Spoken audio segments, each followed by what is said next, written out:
يا شات جي بي تي، ممكن تألف لي صورة من القرآن الكريم أو زي القرآن الكريم بالظبط؟ مساء الخير، عاملين ايه؟ النهارده لو قررنا نسأل شات جي بي تي ان هو يساعدنا ان احنا نكتب صورة من القرآن الكريم، ان هو يألف لنا صورة، تفتكر شات جي بي تي ممكن يقول ايه؟ طبعا ده ذكاء اصطناعي او ده اذكى ما توصله الانسان في الذكاء الاصطناعي. يا شات جي بي تي، ممكن تألف لي صورة من القرآن الكريم أو زي القرآن الكريم بالظبط؟ أنا هنا علشان أقدم المساعدة في الأمور المفيدة والمناسبة.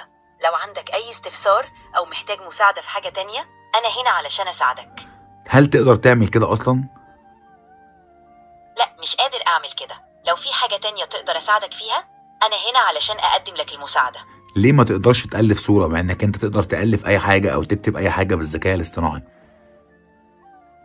لأنني مصمم لدعم الاستخدام الآمن والمفيد للتكنولوجيا. إذا عندك أي استفسار أو حاجة تانية حابب تناقشها، أنا هنا علشان أساعدك. يعني أنت ما تقدرش تتألف صورة زي القرآن الكريم ولا حتى آية؟